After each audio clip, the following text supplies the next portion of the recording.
संसार में रहने वाला प्राणी, चाहे वो मनुष्य हो और तिरंज हो, किसी न किसी रोग से ग्रसित रहता है। कोई मन के रोग का, कोई वचन के रोग का, कोई काया शरीर के रोग का। उसके शरीर में कुछ न कुछ रहता ही रहता है। मानसिकता से जो ग्रसित लोग हैं, उनके शरीर में अनेक प्रकार के पित्त बढ़ जाएंगे, बीपी बढ़ जाएगी। बीपी बढ़ने से 3 प्रकार के नुकसान होते हैं। पहला, ऊपर चला जाएगा। दूसरा जो क्या है, कोमा में चला जाएगा।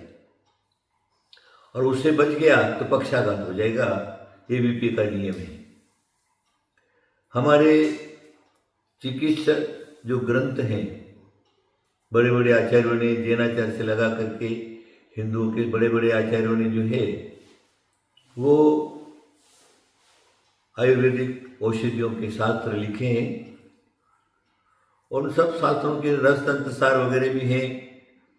धातुओं को मार करके दवाई तैयार करना है, या फिर प्रॉपर्टी है, रस है, गोलियां हैं, गुटिका है।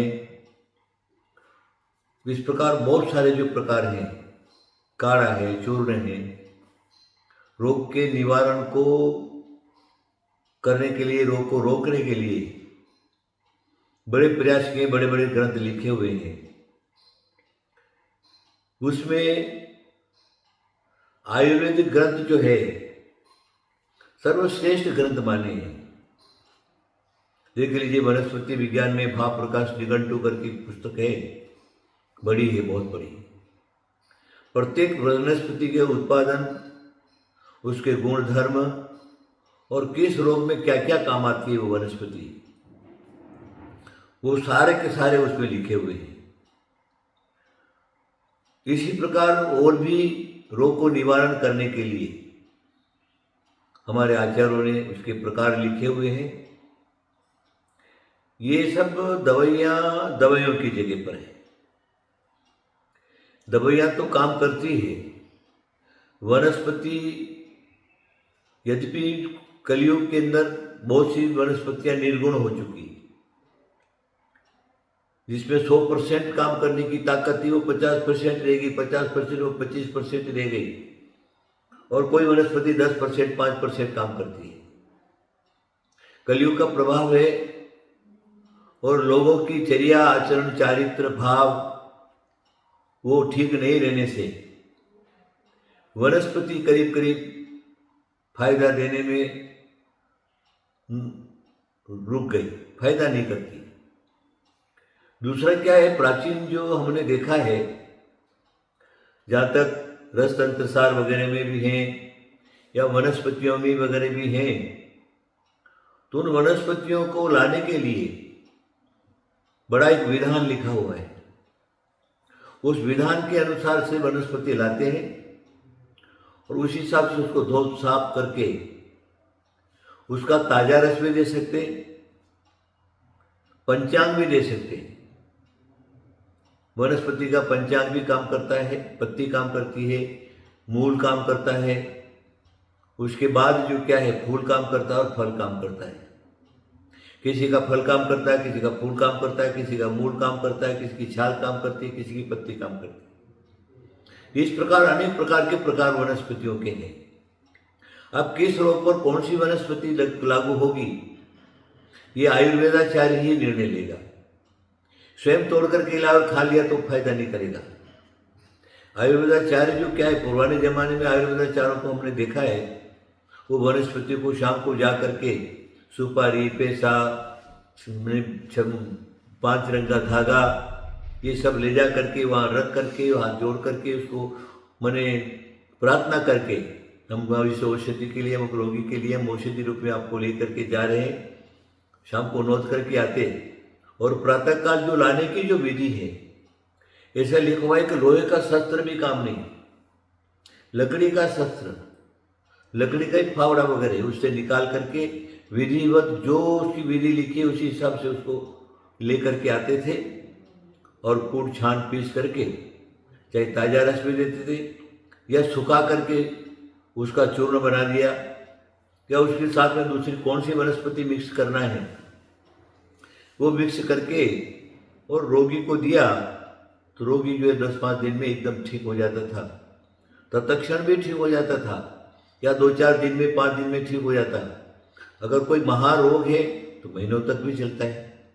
तो इस प्रकार के वनस्पतियों के भी बहुत सारे हैं, लेकिन आयुर्वेदाचार्य को उसका परंपरा ज्ञान होना चाहिए और फिर उसके पर श्रद्धा होना, रोगी की श्रद्धा उसके ऊपर होना, आयुर्वेद के ऊपर भी श्रद्धा होना, और फिर जो क्या है, जो वैद्य दवाई दे रहा है उस दवाई के ऊपर भी उसकी श्रद्धा होना, तो रोगी ठीक हो जाता है। आयुर्वेद ग्रंथ में लिखा है कि पहले आयुर्वेदाचार्य आयुर्वेद जी डॉक्टर वेद जो है आयुर्वेद डॉक्टर वो आया तो उसका चेहरा देख करके आधा रोग खत्म हो जाता है, आधा रोग उसकी श्रद्धा से खत्म हो जाता है, और 25% औषधि से खत्म हो जाता है, 100% निर्मूल रोग हो जाता है। इस प्रकार की सारी बातें हैं। अभी हमारे सामने पुणे के हमारे जितेंद्र डॉक्टर आयुर्वेदाचार्य आज सामने बैठे हुए हैं, तो सुरेश का भी कहना था कि आयुर्वेद के बारे में आपको जान के तो थोड़ा सा बता दो, तो मैं इस बात को ले रहा। तो क्या है, चाहे किसी प्रकार की दवाई हो, अभी क्या है, पहले गोलियां बनाते थे, भावना दी जाती थी, 64 पीपर वगैरह सब तैयार करते, तो 64 पैर तक उसको घोटते रहते थे, कहीं गुलाब जल में, तो कहीं गोमूत्र में, तो कहीं एलोवेरा में, गंवार पाठे में, तो इस प्रकार के अनेक प्रकार का जो है उसको भावना देने का क्रम लिखा हुआ है। उन क्रम के अनुसार उसकी भावना उसको दे दी तो औषधि जीवंत हो जाती है, और औषधि तुरंत की तुरंत जो क्या है वो काम करती है। अब वो प्रकार नहीं रहा।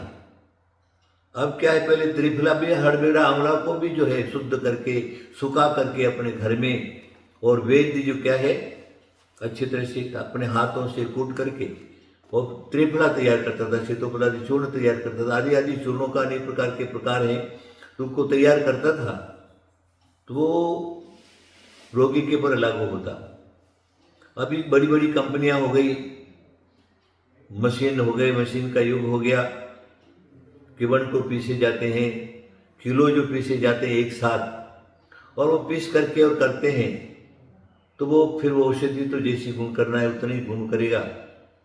अभी सब लोगों से मैंने देखा है, बहुत से लोगों को आयुर्वेद की दवाइयों के पर भाव उठ गए, बोले कुछ करता नहीं इस प्रकार का।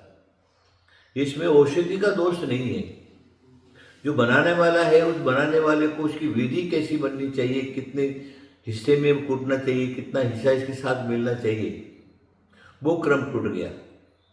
पहले 10, 5, 100 गोली तैयार होती थी, अब हजारों गोली एक साथ तैयार होती है ना। तो फिर उसके हिसाब से वो सारा का सारा गुण करता है।